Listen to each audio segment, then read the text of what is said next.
Hi guys! Welcome back to my channel. It's your boy Jolo Rafael, and kung bago ka pa lang dito, please don't forget to press the subscribe button and don't forget to hit the notification bell para lagi ka updated every time I upload a new video. And for today's video guys, I will be modifying this RK61 that I bought 5 months ago with this keycaps that I bought 1 month ago. So bago simulan ng video na to, bigyan muna natin ng magandang intro para naman astig tayong tignan. Let's go!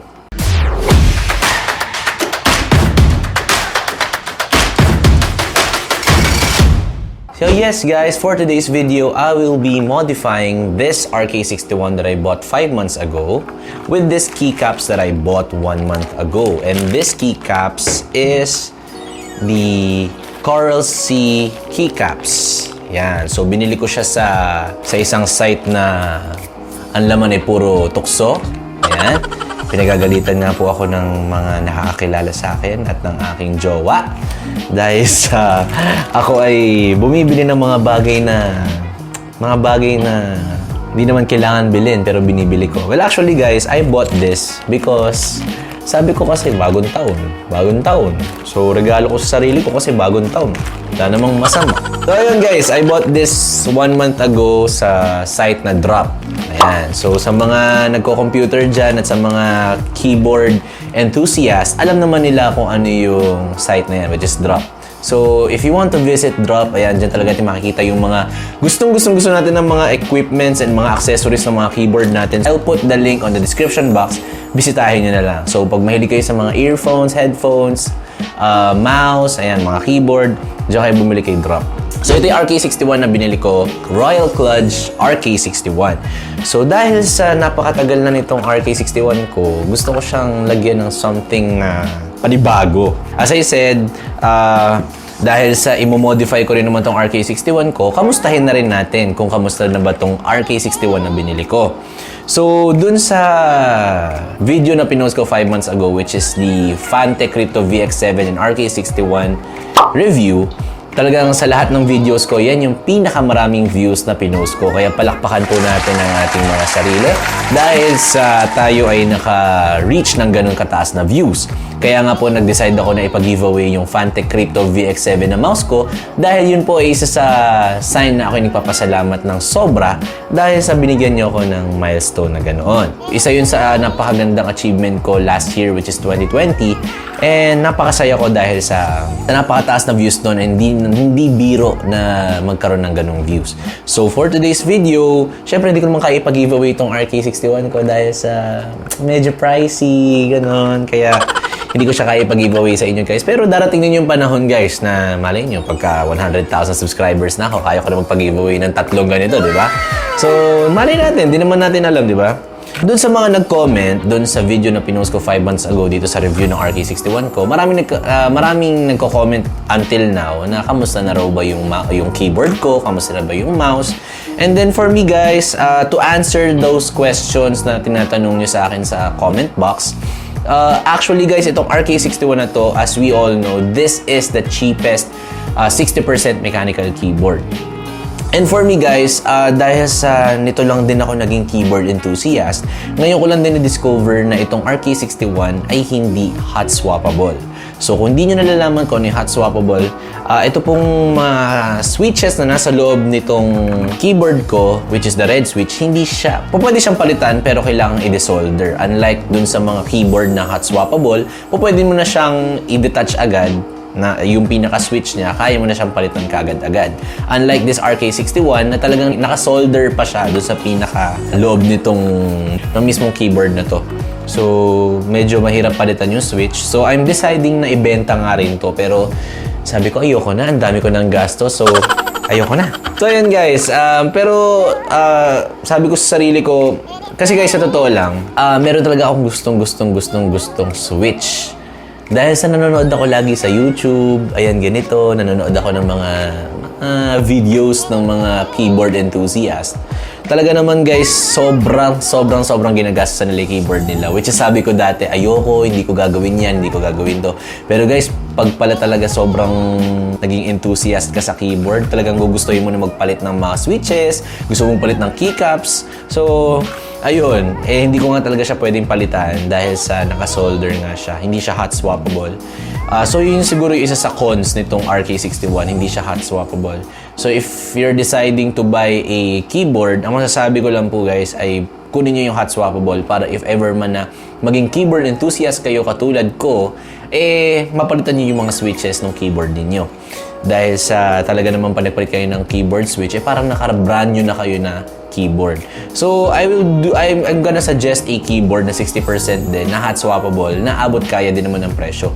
So, search nyo yung Redragon K530 Draconic. Ayan, search nyo yan guys.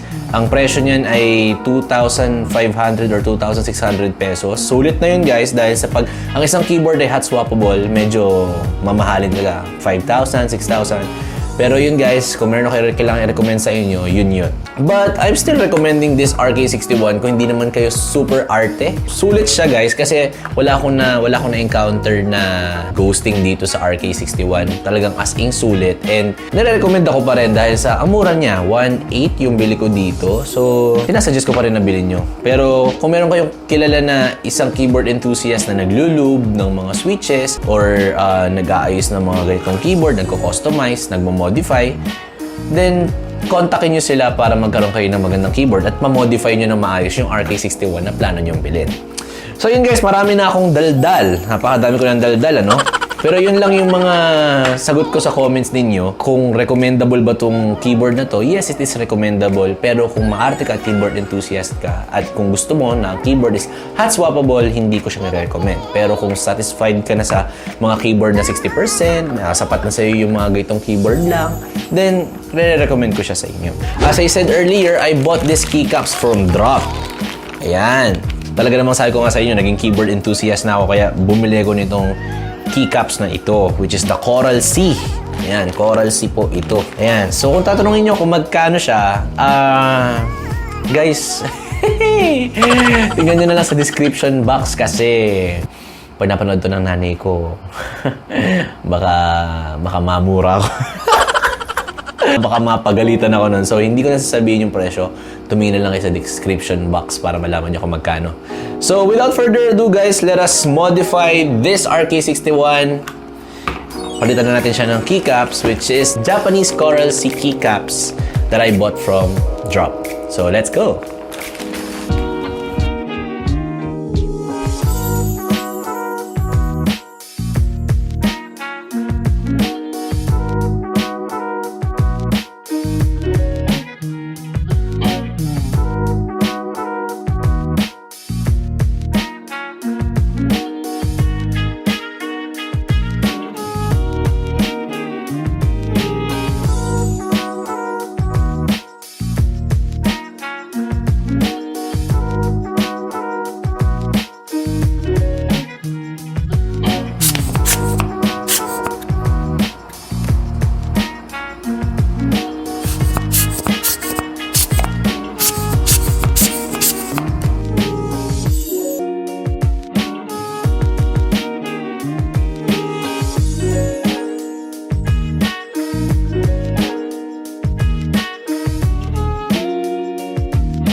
Okay guys, now I am done modifying my RK61 and this is the result.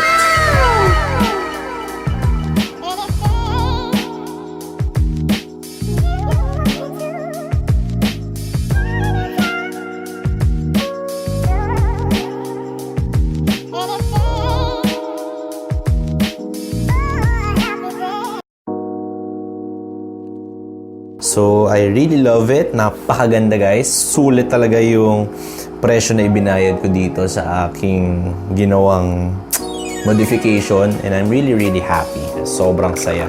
Ganda niyan tignan guys. So, okay guys, now that I am finished dito sa aking ginawa, it's time for you to hear the sounds of this keyboard. So, magkakaroon tayo ng sound test nitong keyboard na to. So, here we go.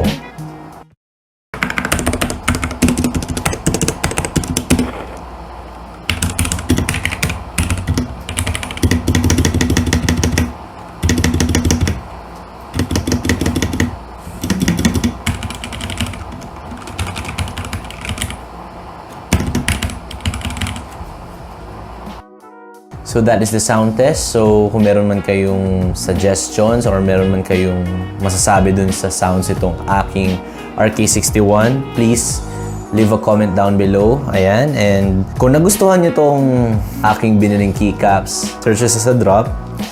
And meron din naman ito sa Shopee and sa Lazada. But the quality, so iba talaga kasi sa drop guys eh.